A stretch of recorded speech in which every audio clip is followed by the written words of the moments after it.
सत्संग में चलते हैं।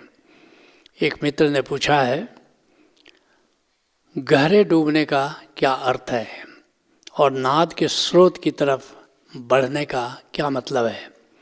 साक्षी चैतन्य को कहाँ से देखना है? सब कन्फ्यूजन है। नाद की साधना के बारे में ही कन्फ्यूजन है। सच कहो तो अध्यात्म के खिलाड़ी वही हैं जो नाद को जानते हैं। तुम देखते होगे फुटबॉल में बहुत से लोग खेलते हैं और कुछ लोग लाइन्समैन का काम करते हैं। जैसे बॉल बाहर चला गया तो वहाँ से ले आते हैं। वे लोग भी अपने को फुटबॉल का खिलाड़ी मानने लगते हैं। नहीं, लाइन्समैन फुटबॉल का खिलाड़ी नहीं है। ऐसे ही तुमने देखा होगा जब लोग टेनिस खेलते हैं तो कुछ बच्चे हैं जो टेनिस दौड़ के लाते हैं देने के लिए खिलाड़ियों को, वो भी अपने को टेनिस का खिलाड़ी मानने लगते हैं। वे खिलाड़ी नहीं हैं। ऐसे ही अध्यात्म के जगत में जिन्होंने ओंकार को नहीं जाना वे अध्यात्म के खिलाड़ी नहीं हैं।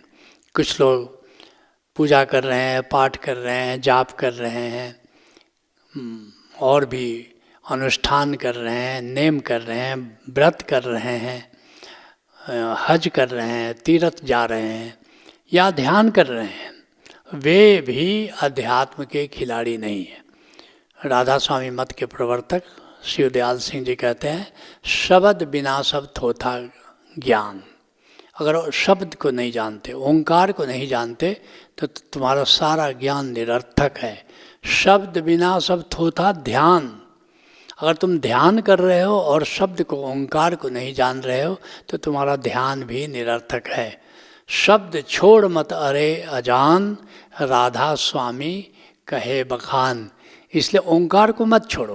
लेकिन सही बात यह है कि अधिकतर लोग सारी दुनिया में जो ध्यान के नाम पर, स्पिरिचुअलिज्म के नाम पर, धर्म के नाम पर जो भी कर रहे हैं वे ओंकार को नहीं जानते।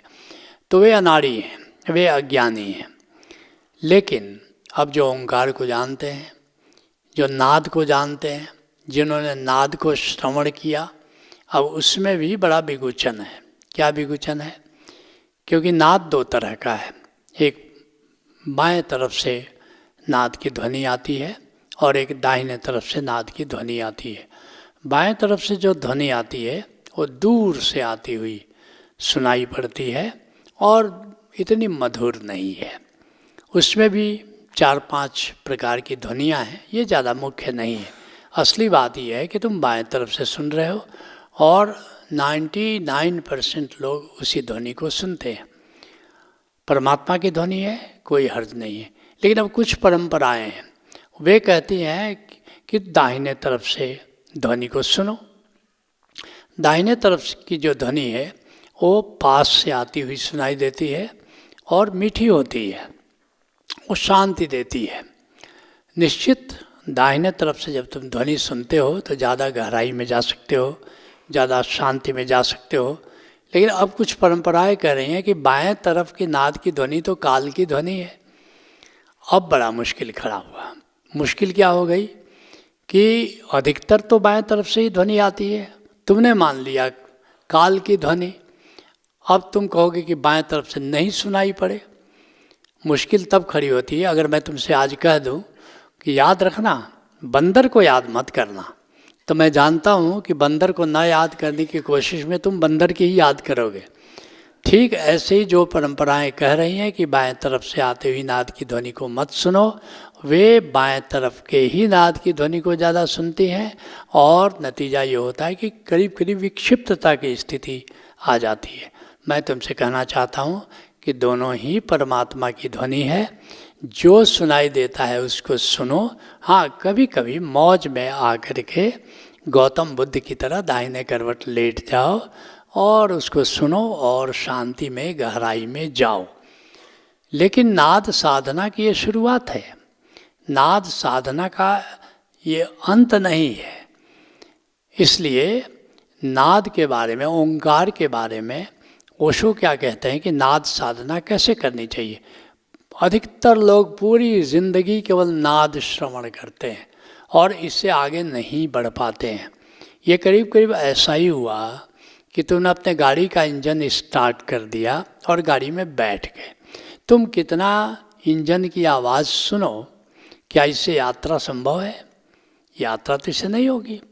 इसके लिए तुमको गियर बदलना होगा, एक्सलेटर दबाना होगा, जहाँ मंजिल है वहाँ पर जाना होगा। तो नाद की मंजिल क्या है? हमको उस मंजिल तक जाना है। अध्यात्म का ये उद्देश्य है। कबीर साहब कहते हैं कि बाजे यंत्र मधुर धुन होई, जे बजावे से और कोई। यंत्र बज रहा है, मधुर धुन हो रही है, लेकिन बजाने वाला कौन है उसको जानना होगा, तब ये नाद साधना हुई। नहीं तो नाद श्रवण केवल हुआ, नाद साधना नहीं हुई। इसलिए ओशो एक बड़ी प्यारी बात कह रहे हैं और कहने का अंदाज भी बहुत अनूठा है। कहते हैं कि गालिब का है अंदाजे बया, और ओशो का तो अंदाजे बया जानते ही हो।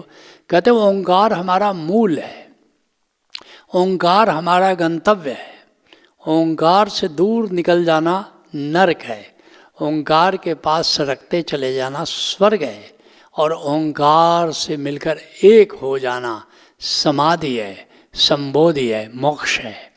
तो असली उद्देश्य हमें क्या होना चाहिए कि ओंकार की डोर को पकड़ करके ओंकार के स्रोत तक जाना है। इसको संत मत में कहते हैं सूरत शब्द योग। अर्थात जैसे मछली है, मछली क्या करती है, जिधर से पानी आ रहा है वो उस दिशा में आगे बढ़ती चली जाती है।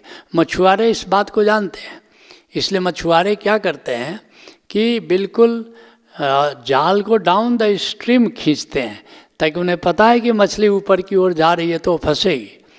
अगर डाउन द स्ट्रीम नहीं, वो अप द स्ट्रीम, अगर जिधर से पानी आ रहा है उधर अगर जाल लगाना शुरू करे तो एक मछली फंसने वाली नहीं है। उन्हें पता है कि मछली की गति ऊर्ध्व दिशा में होती है, उद्गम की दिशा में होती है। ठीक ऐसे ही हमको नाद के उद्गम की दिशा में यात्रा करनी है, मछली की तरह यात्रा करनी है। और नाद का उद्गम कहाँ है? नाद का उद्गम है हमारे निराकार में। भीतर के निराकार में भी नाद बज रहा है, बाहर के भी निराकार में आकाश में नाद बज रहा है। तो हमको उस आकाश भीतर, उस अंतर आकाश की ओर बढ़ना है नाद की डोर पकड़ करके। और जब आगे भक्ति योग में चलोगे तो फिर ब्रह्म के आकाश से हमें जुड़ना है नाद को पकड़ करके। अभी हम आत्मा की बात कह रहे हैं। आत्मा में नाद गूंज रहा है, आत्मा में नूर जगमगा रहा है, और आत्मा में ही चैतन्य है जो नाद को जान रहा है, नूर को जान रहा है। उसी आत्मा से हमारा शरीर है। शरीर में क्या है? हमारा हाथ भी है और मेरी आँख भी है। अब आँख मेरे हाथ को देख रही है, लेकिन दोनों ही शरीर में है। ऐसे ही हमारी आत्मा में, अंतर आकाश में नाद भी गूंज रहा है, नूर भी जगमगा रहा है, और दोनों को जानने वाला तत्व जो ज्ञाता चैतन्य है वो भी उसी में मौजूद है। तो इसलिए क्या करना है कि ज्ञेय की तरह वहाँ नाद और नूर है और ज्ञाता की तरह वहाँ चैतन्य है। तो सबसे पहले हमको उस चैतन्य को जानना होगा। अब जैसे मैं एक उदाहरण दूँ, अब ये बुद्धा हॉल है। अब इस बुद्धा हॉल में मल्टीपल प्रेजेंस है। यहाँ तुम सब भी बैठे हो, प्रकाश भी है, हवा भी है, तो ये बहुत सारी चीज़ें, हम सब बैठे हैं यहाँ पर, ध्वनि भी आ रही है, ध्वनि भी गूंज रही है। उसी तरह हमारी आत्मा में, आत्मिक आकाश में मल्टीपल प्रेजेंस है। जैसा मैंने कहा, वहाँ नाद भी गूंज रहा है, वहाँ नूर भी जगमगा रहा है, और अमृत तत्व भी है, चैतन्य तत्व भी है, प्रेम तत्व भी है, आनंद भी तत्व है, ऊर्जा भी है, शक्ति भी है, स्वाद भी है, गंध भी है, उमंग भी है, मंगल भी है, मल्टीपल प्रेजेंस है। लेकिन मुख्य रूप से चलो मैं मानता हूँ नाद और नूर, चूँकि नाद को आराम से सुन सकते हो, नूर को आराम से देख सकते हो, तो उस दोनों को जानने वाला तत्व चैतन्य। क्योंकि नाद को हमारे भौतिक कान नहीं सुन सकते, नूर को हमारी भौतिक आंखें नहीं देख सकती, तो फिर कौन देख रहा है? नाद को सुन कौन रहा है? वह आत्मा में जो उपस्थित है, उसका जो इनग्रेडिएंट के रूप में, वो जो इंटीग्रल इनग्रेडिएंट के रूप में जो चैतन्य है, वो उसको परसीव कर रहा है। जैसे मैंने कहा हमारा शरीर है, हमारा हाथ है, अब ये भी शरीर में है, हमारी आँख है, ये भी शरीर में है, लेकिन हाथ दृश्य है और हमारी आँख दृष्टा है। ऐसे ही हमारी आत्मिक आकाश में नाद और नूर भी है, और दोनों का परसीव करने वाला जो तत्व है वह चैतन्य भी उसी आत्मिक आकाश में विद्यमान है। तो करना क्या है कि नाद को सुनते हुए हमको अपने आत्मिक आकाश की गहराइयों में जाना है। तुम कहते हो गहराई में जाने का क्या मतलब? गहराई में जाने का मतलब है अपने आत्मिक आकाश की गहराई में जाओ। और फिर कहते हो कि साक्षी चैतन्य का क्या मतलब हुआ? साक्षी चैतन्य का मतलब ये हुआ कि अपने को चैतन्य आत्मा जानो, अपने को चिन्मय आत्मा जान करके नाद का श्रवण करो, अपने को चिन्मय आत्मा जान करके नूर का दर्शन करो, अपने को चिन्मय आत्मा जान करके तुम अमृत का, आनंद का और प्रेम का अनुभव करो। तुम कहते हो कि इसकी स्थिति कहाँ पर है? स्थिति के लिए बेहतर है, व्यवहारिक दृष्टि से मैं बता रहा हूँ, सिर के पिछले भाग में अपने को स्थित जानो, क्योंकि आज्ञा चक्र से ही साक्षी होता है। और आज्ञा चक्र के जस्ट पीछे जो सिर का पिछला भाग है, अपने को वहाँ स्थित मानकर नाद को सुनो, वहाँ स्थित मान करके नूर को देखो। राम झरोखे बैठकर सबका मुजरा लेत, जाकी जैसी चाकरी ताको तैसी देत। ऐसे ही वहाँ पर स्थित होकर के जगत के तमाशा को देखो। बनाकर फ़कीरों का हम बेख गालिब, तमाशा यह ले जहाँ देखते हैं। जगत तुम्हारे लिए एक तमाशा हो जाता है जब तुम अपने साक्षी चैतन्य को जान लेते हो और फिर स्वयं को चिन्मय आत्मा के रूप में जानो, स्वयं को साक्षी चैतन्य के रूप में जानो। और फिर ये जो नाद की आंतरिक यात्रा है वो पूरी हो जाती है। लेकिन बात समाप्त नहीं होती है, यह तो ज्ञान की यात्रा है। और चैतन्य तो एक पक्ष हुआ, नाद नूर तो एक पक्ष हुआ। असली बात है कि यहाँ खजाना है, अनेक अनेक मोती यहाँ छिपे हुए हैं। जैसा मैंने बताया कि यहाँ पर चैतन्य भी है, यहाँ नाद भी है, नूर भी है, अमृत भी है, शांति है, गहरी शांति है। और फिर यहीं पर ऊर्जा है, शक्ति है, दिव्य स्वाद है, दिव्य गंध है, दिव्य उमंग है, दिव्य मंगल है, दिव्य प्रेम है, दिव्य आनंद है। एक से एक बढ़ कर के खजाना यहाँ पर है। तो उन सबको जानना है। और जब भीतर को तुमने जान लिया तो एक समय आता है जिसके लिए कबीर साहब कहते हैं, साधो सहज समाधि भली, आँख न मूदो कान न रूधो, तनिक कष्ट नहीं डारो, खुले नयन पहचाने हंसी हंसी, सुंदर रूप निहारो, साधो सहज समाधि भली। क्योंकि जो पिंड में तुम्हारा अनुभव होता है वही ब्रह्मांड में है। जैसे ओशोधारा में 14 तल तक समाधि कार्यक्रमों में हम आत्मा का अनुभव करते हैं, आत्मा की गहराइयों में जाते हैं। और फिर 15वें तल से सुमिरन कार्यक्रमों से हम फिर बाहर परमात्मा का अनुभव करते हैं, इस आकाश की जीवंतता का अनुभव करते हैं। जिसके लिए ओशो कहते हैं कि जिसने आकाश की जीवंतता को जाना उसने ही परमात्मा को जाना।